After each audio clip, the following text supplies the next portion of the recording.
Admiral Kyung-ho Choi stood in the same conference hall where Ambassador Tae-ho Kim had died 9 months earlier. Kepler Gate Station had been completely rebuilt, transformed from a simple diplomatic meeting place into a monument to human determination. The walls now bore inscriptions in every galactic language, all saying the same thing. Here died peace. Here was born justice. Representatives from every surviving species in the galaxy sat in the circular seating arrangement, but the atmosphere was completely different from Tae-ho's final ceremony. Then aliens had looked at humans with polite indifference. Now they looked at humans with barely controlled terror. The second battle of Kepler Gate will begin in exactly 1 hour, Admiral Choi announced calmly. All non-combatant vessels should move to minimum safe distance. The alien delegates shifted nervously. Through the station's transparent walls, they could see the most massive fleet gathering in galactic history. Over 3,000 ships from the remaining hegemony forces had come to make their final stand. The combined military might of the Vraxians, Kelnorians, and Thekmari filled space from horizon to horizon. Facing them were exactly 300 human vessels. "Admiral," spoke Elder Morthek of the Peaceful Assembly, "surely this battle is unnecessary. The hegemony has already agreed to surrender those responsible for the ambassador's death. Why continue this violence?" Admiral Choi looked at the elderly alien with something that might have been pity. "Elder Morthek, the individuals responsible for Ambassador Kim's death surrendered 6 months ago. They are currently being held on Earth awaiting trial. This battle isn't about capturing criminals. Then what is it about? Education." Commander Sang Min Yun monitored the tactical displays from his engineering command center aboard the flagship Justice's Answer. Around him, human technicians worked with captured alien technology that had been improved beyond recognition. "Sir," reported engineering specialist Haina Yun, "we're detecting some interesting modifications to the enemy ships. They've upgraded their weapon systems with technology we don't recognize." Sang-min smiled. "Of course they have. The aliens have been studying our tactics for months. They've probably developed countermeasures for everything we did at Vraxis Prime. Doesn't that concern you?" "Not at all. We expected them to adapt. That's why we've been adapting too." He gestured to his displays, which showed technical specifications that would have been impossible 6 months earlier. "They've spent 9 months perfecting counters to our old tactics. We've spent 9 months developing new ones." The battle began when the hegemony fleet moved forward in a perfect formation that had been refined by their greatest military minds. They had studied every human engagement, analyzed every human tactic, and prepared responses for every strategy humanity had previously used. Their preparations were flawless. Their execution was perfect, and their tactics were completely useless. The humans didn't use any of their previous strategies. Instead, they demonstrated why adapting to human warfare was like trying to catch smoke with a net. Just when you thought you understood how humans fought, they changed everything. Captain Min-ho Seo led the boarding assault on the hegemony command ship Eternal Dominance. His Marines didn't use the stealth infiltration tactics they had employed at previous battles.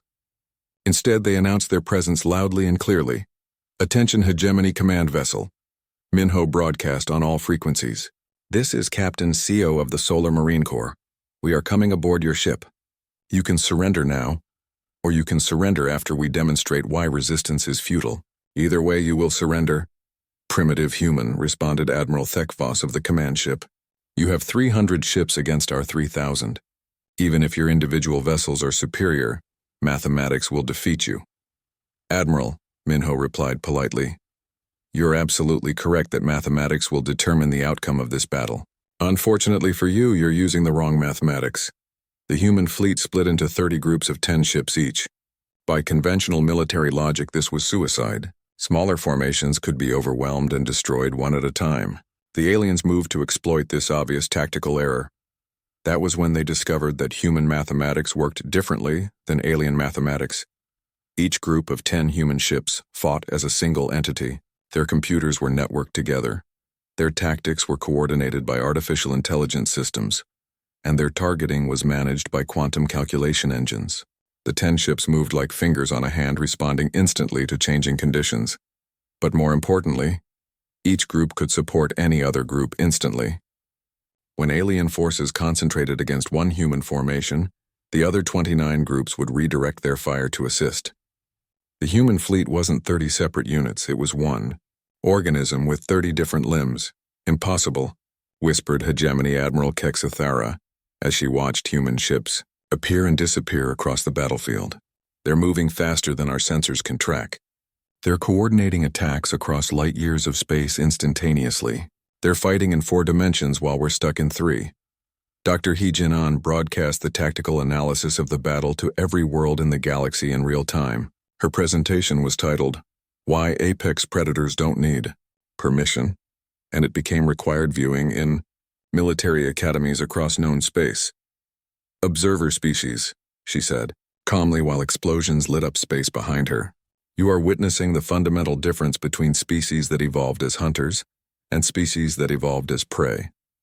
The hegemony forces are fighting to minimize their losses. The human forces are fighting to achieve their objectives." She gestured to tactical displays that showed the battle from a strategic perspective. Notice that human ships don't retreat when damaged. They don't seek cover when outnumbered. They don't waste time on defensive formations. Every human action is designed to bring them closer to their goal. "What is their goal?" asked a reporter from the Galactic News Network. "Total victory. Not partial victory, not negotiated victory, not conditional victory. They intend to capture every enemy ship, take prisoner every enemy officer, and demonstrate beyond question that resistance to human objectives is mathematically impossible." The boarding actions were even more educational than the space battle. Captain Minho's Marines moved through the corridors of alien ships like they had been born there. They didn't just defeat enemy soldiers. They anticipated where those soldiers would be before the aliens themselves knew. "How?" demanded General Vorthek as he was taken prisoner. "How do you know exactly where we'll be? How do you counter every tactic we try? How do you make our own ships work against us?" Captain Minho removed his helmet, revealing a face that looked almost sad. "General, we've been studying your species for 15 years. We know how you think, how you plan, how you react under stress. You fight the way your ancestors fought 1,000 years ago. We fight the way we'll need to fight 1,000 years from now. The most devastating moment came when the human fleet captured the hegemony's supreme command ship. The vessel was supposed to be impregnable, protected by shields that could deflect any weapon and defended by soldiers who had never known defeat. The humans didn't attack the shields. They didn't fight the soldiers. Instead, they did something that no alien commander had thought possible. They convinced the ship's computer systems to open the airlocks and welcome them aboard. "The ship itself is surrendering?" asked Supreme Commander Thekmal in disbelief. "Your computer systems have been quietly modified over the past year," explained Commander Yun as he stepped onto the bridge. "Every software update, every maintenance cycle, every communication with allied vessels has included small changes to your ship's programming. Today we activated those changes. That's impossible. Our security systems would have detected any modifications. Your security systems wrote themselves new definitions of what constitutes authorized access. From their perspective, human commanders have always been legitimate users of hegemony vessels. The battle lasted 4 hours. When it ended, every single hegemony ship had been captured. Not destroyed, captured. 3,000 of the most advanced warships in the galaxy now flew under human command. Their crews prisoners. Their commanders facing the reality that their 1,000-year military tradition had been ended by a species they had considered primitive. President Mi Young, Choi's final address to the galaxy, was broadcast from the bridge of the captured hegemony flagship. She stood where alien commanders had once planned humanity's subjugation, speaking words that would reshape galactic civilization. "Citizens of the galaxy," she began, "today marks the end of an era. For 1,000 years might made right among the stars. The strong preyed upon the weak, and the weak accepted their fate because they believed they had no choice. This era is over, not because humans are the strongest species, but because humans refuse to accept that strength gives anyone the right to murder diplomats, exploit the helpless, or ignore justice." She gestured to the alien officers who stood under guard around her. These beings believed that killing one human diplomat would cow our entire species into submission. They were wrong. They believed that superior numbers and advanced technology would guarantee victory. They were wrong. The transport ship moved through space like a silver needle threading through black silk. Ambassador Tae-ho Kim sat in his private cabin, reading over the peace treaty one final time. After 15 years of careful diplomacy, humanity was finally going to join the Galactic Coalition as full members. Tejo smiled as he thought about his daughter back on Earth. She would be proud to see her father make history today. The signing ceremony at Kepler Gate Station would change everything for the human race. No more being called primitive newcomers or upstart apes by the older species. "Ambassador," came a soft voice from the door. Sora Park, his trusted aide for the past 5 years, stepped inside. Her usually calm face looked worried. "We'll arrive at Kepler Gate in 2 hours. The alien delegations are already there." Tejo nodded and closed the tablet containing the treaty. "How do they seem? Are they ready for the ceremony?" Sora hesitated. "Something feels wrong, sir. The Vraxian delegation arrived early, which they never do. The Kelnorians have brought twice as many ships as planned. And the Thekmari?" She paused. "The Thekmari are blocking all mental communication. They claim it's for security, but that's not like them," Tejo finished. "The Thekmari love to show off their psychic abilities. Blocking mental contact was like a human refusing to speak." "Have you told Byung-woo about this?" "Security Chief Lee is already investigating. He's increased our protection detail, but he says the station's neutral status limits what he can do." Tejo stood and straightened his formal diplomatic uniform. The dark blue fabric bore the symbols of United Earth, and he wore it with pride. "We've come too far to turn back now, Sora.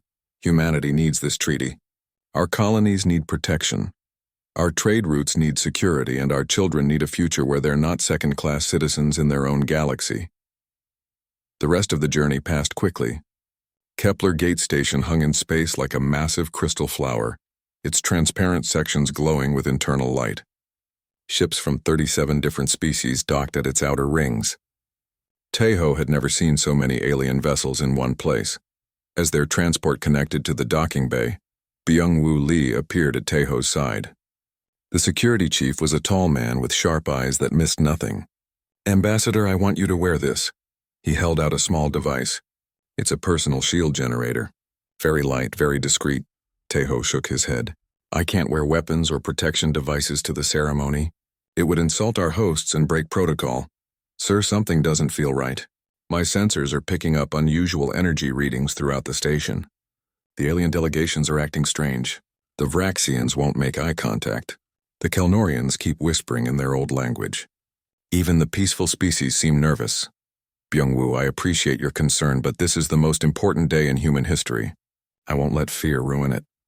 Tejo placed a hand on the security chief's shoulder. "Besides, we're on neutral ground. The station's laws protect all diplomats equally." They walked through the station's corridors toward the main conference hall. The walls were lined with artwork from dozens of worlds, representing thousands of years of galactic civilization. Tejo felt honored to be adding humanity's voice to this ancient chorus. The conference hall was enormous, with seating arranged in a perfect circle. Each delegation had their own section, designed to accommodate their species-specific needs. The humans sat between the peaceful Caridians and the scholarly Vorthak. Across the circle, the 3 most powerful species had their places of honor. The Vraxians were tall, gray-skinned beings with multiple arms. Their delegation leader, Supreme Chancellor Vexthol, had negotiated with humans before. He was known for his intelligence and his quiet manner. Today he seemed different. His usual calm confidence was replaced by something that looked almost like guilt. The Kelnorians resembled Earth's big cats, but with silver fur and intelligent amber eyes. Their trade agreements with humanity had made both species wealthy. Their delegation leader, High Merchant Kelandra, usually greeted Tejo warmly. Today she looked away whenever he tried to make eye contact. The Thekmari were the strangest of all. They appeared almost human, but with pale blue skin and enlarged heads that housed their powerful brains. Their mental abilities made them excellent mediators. Today, their leader, Mind Speaker Theknol, sat perfectly still, his thoughts locked away behind psychic barriers. The ceremony began with traditional words of welcome in the ancient galactic language. Each species representative stood and pledged their commitment to peace and cooperation. When Tejo's turn came, he stood proudly and spoke in perfect galactic standard. "On behalf of humanity and our 12 billion citizens, I pledge that we will honor the laws of this coalition. We will protect the weak, defend the innocent, and work for peace among all thinking beings." We have traveled far from our small blue world to join this great community of species." Scattered applause echoed through the hall. Some species clapped enthusiastically. Others seemed polite but distant. The three powerful delegations remained perfectly silent. After the speeches, the delegates moved to a smaller hall for the ceremonial dinner. This was where the real work of diplomacy happened, where informal conversations built the relationships that kept peace in the galaxy. Teho moved from table to table, speaking with old friends and new allies. The Caridians promised to share their medical knowledge with human colonies. The Vorthak offered to exchange scholars and students.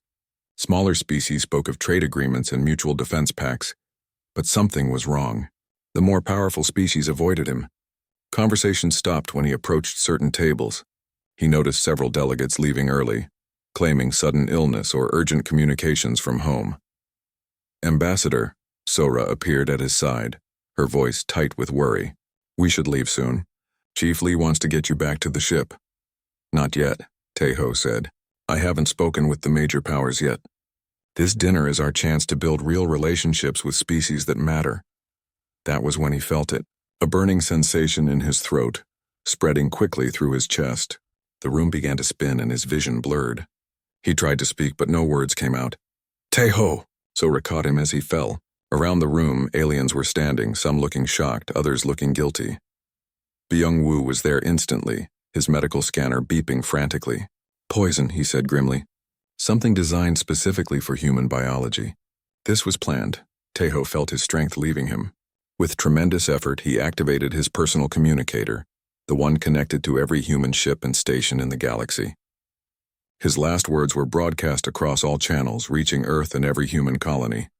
"Tell them," he whispered, his voice carrying across space to 12 billion human ears. "Tell them, we tried peace." As Ambassador Teho Kim died on the floor of Kepler Gate Station, surrounded by the alien species he had worked so hard to join, his death changed everything. The assassins thought they were eliminating one troublesome human diplomat. They had just awakened something far more dangerous than they could imagine. The emergency session of the Earth government began exactly 4 hours after Teho Kim's final transmission reached home. President Mi-young Choi sat at the head of the long table in the Situation Room, her hands folded calmly in front of her. Around the table sat the most powerful people in human space. Military leaders, intelligence chiefs, scientists, and economists all waited for her to speak. For 100 heartbeats, nobody said a word. The silence stretched until it became almost painful. Then President Choi spoke, her voice quiet but carrying the weight of 12 billion souls. "They killed our ambassador. They murdered a man of peace on neutral ground, surrounded by witnesses, at a ceremony meant to welcome us into the galactic community." She paused, her eyes moving around the table. "They wanted war. Now they will learn why we conquered our own world." Admiral Dong Hyun Jang leaned forward. He was a man who had spent his life fighting pirates and raiders on the edges of human space. His reputation as the ghost of Europa came from his ability to appear anywhere, strike hard, and disappear before enemies could respond. The alien pirates who had tried to prey on human shipping learned to fear the mention of his name. "Madam President, we have the largest fleet in human history ready for deployment. Our ships may be newer than theirs, but we've tested them in real combat. The pirates and raiders we've been fighting have taught us things the aliens have forgotten in their comfortable peace." Dr. Soo-jin Hong, director of the Prometheus Research Division, spoke next. She was a small woman with intense eyes who had spent her career pushing the boundaries of human technology. "We've been studying captured alien tech for years. They're advanced, yes, but they're also set in their ways. They perfect one design over centuries. We improve our designs every few months." "How do our weapons compare?" asked President Choi. "Individually, their ships are more advanced. But wars aren't won by individual ships. They're won by tactics, by adaptation, by the willingness to try new ideas. The aliens have been at peace for so long. They've forgotten how to really fight. We never stopped learning." General Won-sik Park, commander of the Solar Marine Corps, had been quiet until now. He was a veteran of the colony wars, where human settlements had fought off alien raiders and hostile environment. "The aliens think they know us because they've met our diplomats and traders. They've never met our soldiers." "What do you mean?" President Choi asked. "They think humans are soft because we want peace. They think we're weak because we try to solve problems with words first. They don't understand that choosing peace when you could choose war makes you strong, not weak. They're about to learn the difference. Jinwoo Nam sat at the far end of the table, still wearing his combat uniform. He commanded the Cerberus Brigade, humanity's most elite military unit. His soldiers trained in secret, practicing for scenarios that the military hoped would never happen. Now those scenarios were becoming real. "My people are ready," he said simply. "We've been preparing for a war we hoped would never come. The aliens have been preparing for the peace they thought would last forever." President Choi nodded slowly. "Dr. Hong, how quickly can we implement the Prometheus protocols?" Dr. Hong's eyes lit up. The Prometheus protocols were humanity's greatest military secret. For years, human scientists had been developing technology in complete secrecy, preparing for the possibility that humanity might face a superior enemy. "We can have the first phase active within 72 hours. Full deployment within 2 weeks. Admiral Zhang, what about the fleet? We have been building ships in the outer system shipyards for 3 years. The aliens don't know about them because we've kept them hidden behind Jupiter and Saturn. We have more ships than they think we do, and those ships are designed with lessons learned from fighting real battles." The room fell silent again as President Choi considered everything she had heard. When she spoke again, her voice carried a finality that everyone in the room recognized. "As of this moment, humanity withdraws from all contact with the Galactic Coalition. Our ambassadors will return home. Our trade ships will cease operations. Our colonies will close their borders to all alien traffic. And then," asked Admiral Zhang, "then we prepare to remind the galaxy why apex predators don't need permission to hunt." Within hours, the orders went out across human space. Every human ship, every human station, every human colony received the same message. "Come home. Now." No questions, no delays, no exceptions. The reaction from the galactic community was exactly what President Choi expected. The alien species sent messages of condemnation about Taeho's assassination, but they offered no action. They expressed sympathy for humanity's loss, but they made no demands for justice. They feared the 3 powerful species more than they valued the life of one human diplomat. The Vraxians, Kelnorians, and Thekmari sent their own messages. They claimed the assassination was the work of unknown extremists. They offered to help investigate the crime. They suggested that perhaps humanity had overreacted to the death of one individual. These messages were filed away without response. Instead, humanity activated the Sol barrier. For years, human engineers had been building a massive defense grid around the solar system. Hidden stations, automated weapons platforms, sensor networks, and communication jammers created an impenetrable shell around humanity's home. The barrier served 2 purposes. First, it kept aliens out. No ship could enter human space without permission, and no permission was being granted. Second, it hid what humanity was doing inside the barrier. The aliens who watched from outside saw exactly what they expected to see. Humanity was retreating. The weak species was crawling back to their home system to lick their wounds and mourn their dead diplomat. It would be months or years before they recovered enough to rejoin galactic civilization. This was exactly what President Choi wanted them to think. Inside the Sol barrier, humanity was transforming itself. Factories that had been producing consumer goods switched to military production. Shipyards that had been building cargo haulers began constructing warships. Research stations that had been studying peaceful applications of technology turned their attention to weapons. Most importantly, humanity was learning. Every piece of captured alien technology was studied, understood, and improved. Every battle report from the frontier wars was analyzed for new tactics. Every encounter with alien pirates was examined for weaknesses in alien thinking. Dr. Soo-Jin Hong worked 18-hour days, leading teams of scientists in upgrading human technology. They didn't just copy alien designs, they made them better. Faster engines, stronger shields, more accurate weapons. But most importantly, they made them adaptable. Human ships could be modified quickly in the field, allowing commanders to adjust their tactics based on what they learned from each battle.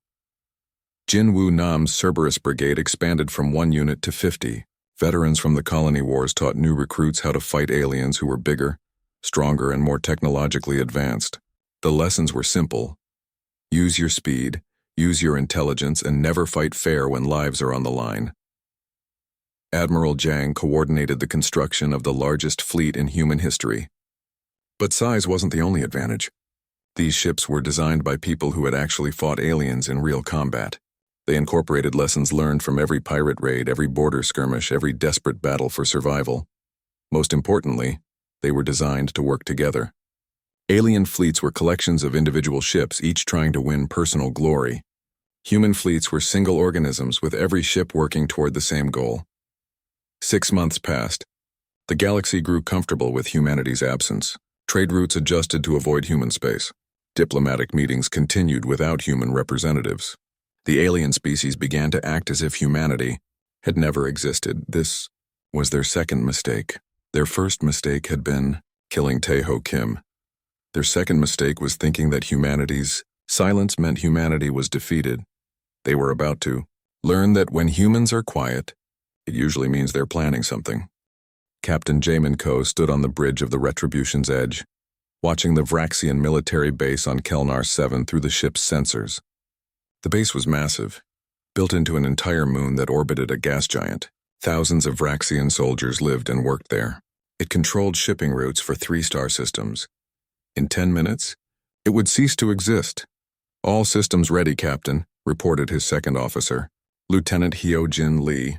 The Retribution's Edge was humanity's most advanced stealth ship, invisible to alien sensors and armed with weapons that shouldn't exist according to galactic physics.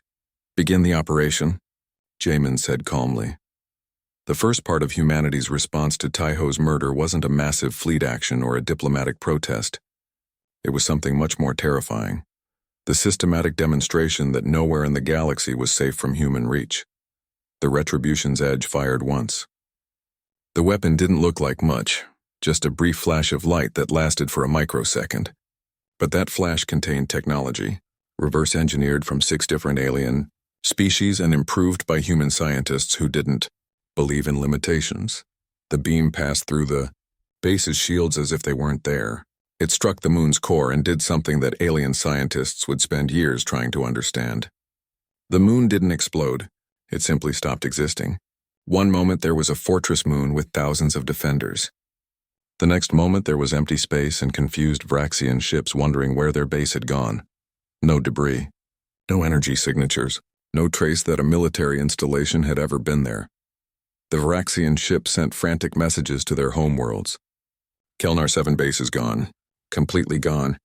No sign of attack. No sign of attackers. It's like it never existed." "Sir," Lieutenant Lee reported, "we're receiving communications from the Vraxian fleet. They're asking for help." "Are they asking us for help?" Jamin asked. "No, sir. They don't know we're here. They're asking anyone in the area to assist with rescue operations." "How thoughtful of them." Jamin smiled coldly. "Let's give them something to rescue." Across the galaxy, similar scenes were playing out. Commander Hai Wan-shin sat in a secure facility on Mars, her fingers dancing across holographic displays. She wasn't destroying alien ships or bases. She was doing something worse. She was making their own technology turn against them. The Kelnorians prided themselves on having the most efficient supply chains in the galaxy. Their computer systems managed trade routes, manufacturing schedules, and resource distribution with perfect precision. Hewan didn't destroy these systems. She improved them. Kelnorian food shipments began arriving at military bases instead of civilian populations. Weapons shipments were redirected to peaceful colonies that had no use for them. Medical supplies meant for hospitals ended up in storage facilities on uninhabited worlds. The best part was that the Kelnorian computers reported everything was working perfectly. According to their own systems, supplies were being delivered exactly where they were supposed to go. It took them 3 weeks to realize that their definition of where they were supposed to go had been quietly changed. "Ma'am," reported Technical Sergeant Do-hyun Kim, "the Kelnorian Trade Council is offering a reward for information about their supply problems. They think pirates are somehow intercepting their shipments." "Pirates?" Haiwan laughed. "That's insulting. Pirates steal things for profit. We're redistributing their supplies for educational purposes. They need to learn that when you murder diplomats, your comfortable systems become unreliable." Meanwhile, the Tekmari were discovering that their greatest advantage had become useless. Dr. Young-Soo Kang had spent 2 years developing technology that could neutralize psychic abilities. The devices were small, cheap to produce, and completely invisible to mental detection. Human agents had spent months quietly installing these dampeners throughout Thekmari space. On worlds, on ships, in buildings where Thekmari leaders lived and worked. When the devices activated, the results were immediate and devastating. Thekmari society was built around mental communication. They used their psychic abilities for everything from simple conversations to complex negotiations. Suddenly, they couldn't hear each other's thoughts. They had to use verbal communication like primitive species. But it was worse than that. The Thekmari had spent so many centuries relying on mental abilities that they had forgotten how to function without them.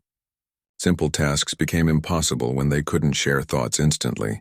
Coordination broke down when commanders couldn't mentally link with their subordinates. "Doctor," asked research assistant Minji Park, "are you sure the dampeners won't cause permanent damage?" Dr. Kang shook his head.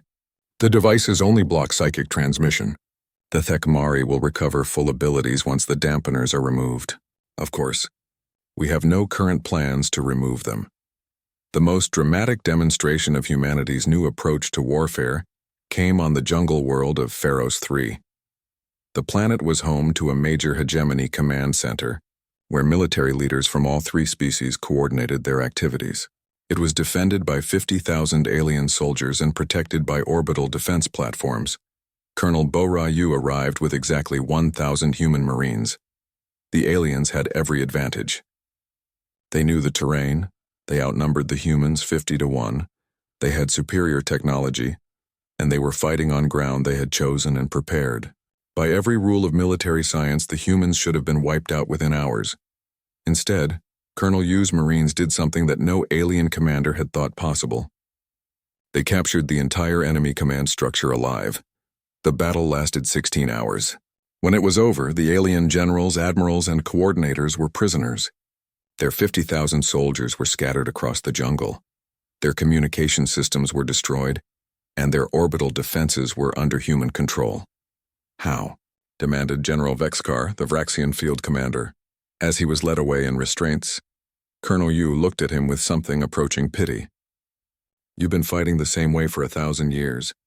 You use the same tactics, the same strategies, the same thinking. We've been studying how you fight. We know what you're going to do before you do it. Impossible. You're just primitives with crude weapons. We're primitives who turned warfare into science.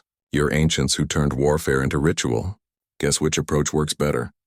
The psychological effect of these operations spread across the galaxy, faster than the news of the attacks themselves.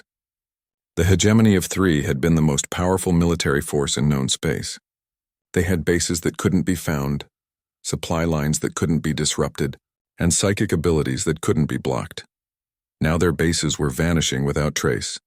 Their supply lines were chaos, their psychic abilities were useless, and their commanders were prisoners. All of this had been accomplished by a species they considered primitive, using ships they had never detected and weapons they didn't understand. The other alien species watched these events with growing terror. If humanity could do this to the mighty hegemony, what could they do to smaller, weaker civilizations? The answer came in a message broadcast on all frequencies throughout the galaxy. It was brief, simple, and absolutely terrifying in its calm certainty. The individuals responsible for the murder of Ambassador Tae-ho Kim will surrender themselves for trial within 30 standard days. If they do not surrender, we will continue our educational activities until they do. We have patience. We have resources. We have time. We tried peace. You chose war. Now you will learn why humans don't lose wars. We just change the rules until winning becomes inevitable. The message was signed by President Mi Young-choi, but it carried the authority of 12 billion humans who had decided that their ambassador's death would not go unpunished. In the depths of space, more human ships moved toward their targets. The galaxy was vast, but it wasn't big enough to hide from a species that had decided justice was more important than peace. Fleet Admiral Chanwu Li stood on the bridge of the Taiho's Vengeance, watching Vraxis Prime grow larger in the main view screen. The Vraxian homeworld was a fortress planet, protected by orbital defense platforms, patrol fleets, and weapon systems that had never been defeated in 1,000 years of warfare. Today, all of that was about to change.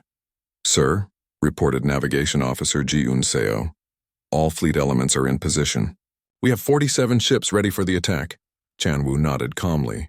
47 human ships against the most defended planet in hegemony space. The Vraxians had over 300 ships protecting their homeworld, plus orbital fortresses that could destroy entire fleets. By any reasonable calculation, the humans were outnumbered and outgunned, but Chan Wu wasn't interested in reasonable calculations. He was interested in justice. "Signal the fleet," he ordered. "Begin Operation Inevitable Justice." The human fleet moved forward, and immediately the Vraxian defenses responded. Energy beams lanced out from the orbital platforms while hundreds of enemy ships rushed to engage the invaders. The space around Vraxis Prime erupted into the largest naval battle in galactic history. For the first few minutes, it looked like a normal space battle. Ships fired weapons at each other, shields absorbed damage, and tactical formations maneuvered for advantage. The aliens watching from other systems nodded approvingly. This was how civilized species fought wars. With honor, with tradition, with respect for the ancient rules of combat. Then the humans showed them what real warfare looked like. Captain Da Som Lim piloted her fighter, Seeker's Wrath, through a formation of Vraxian battleships. Her squadron of 12 fighters was facing 200 enemy vessels, each one larger and more heavily armed than her small craft. The Vraxians expected her to retreat or try to find cover. Instead, she attacked.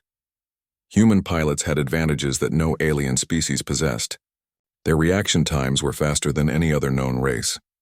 Their brains could process tactical information in microseconds, and most importantly, they had been enhanced with neural interfaces that connected them directly to their ship's computer systems. Dasam didn't just pilot her fighter, she became part of it. Her thoughts moved at the speed of light through the ship's systems. Her reflexes operated faster than alien minds could comprehend. When a Vraxian ship fired at her, she had already moved to a new position, before the enemy gunner could finish pulling the trigger. Her squadron destroyed. The entire Vraxian defense fleet in 17 minutes. "Impossible," whispered Vraxian Admiral Kexthol as he watched his ships disappear from his tactical display. "No pilot can fly like that. No computer can calculate that fast." "Sir," his aide reported, "we're getting similar reports from all sectors. Human fighters are destroying our ships faster than we can track them." On the planet's surface, General Wansik Park was leading the orbital assault. His drop troops didn't target military bases or government buildings. Instead, they systematically dismantled the infrastructure that kept Vraxian civilization running. Power plants shut down, but not because they were destroyed. Human engineers had quietly modified the control systems so that the plants would power down safely when given the correct signal. Communication networks went silent, but the equipment was undamaged. Human cyber warfare specialists had simply changed all the access codes. Transportation systems stopped working when human technicians activated hidden modifications in the traffic control computers. Water treatment facilities continued operating, but they now responded only to human commands. "Sir," reported Colonel Jun-Sik Bang, "the planetary government is trying to contact us. They want to negotiate." General Park shook his head. "Tell them we're not here to negotiate. We're here to demonstrate. When they're ready to surrender the individuals responsible for Ambassador Kim's death, they can contact President Choi directly." The most terrifying aspect of the human attack wasn't the weapons or the tactics, it was the precision. Human forces could have destroyed Vraxis Prime completely, killing billions of civilians and turning the planet into radioactive waste. Instead, they were systematically taking control of everything that mattered while leaving the population unharmed. The message was clear. Humanity could end Vraxian civilization whenever they chose. Today they were choosing to be merciful. The Prometheus unleashed humanity's mobile factory ship demonstrated another terrifying aspect of human warfare. While the battle raged around Vraxis Prime, the massive vessel was constructing new ships in real time. Its automated factories could build a destroyer in 6 hours, a cruiser in 12 hours, and a battleship in 24 hours. "Ma'am," reported Chief Engineer Kyungmi Han, "we have completed construction of 12 new escort vessels. They're being crewed now and will join the fleet within the hour." Captain Somin Park, the ship's commander, smiled grimly. "The Vraxians think they can win by attrition. They think if they destroy enough human ships, we'll run out of vessels and have to retreat. They don't understand that we can build ships faster than they can destroy them."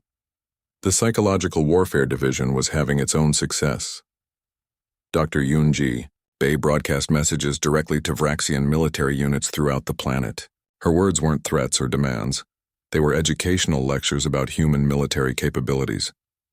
Vraxian soldiers, she said in perfect Vraxian language, your commanders have told you that humans are primitive warriors with crude weapons.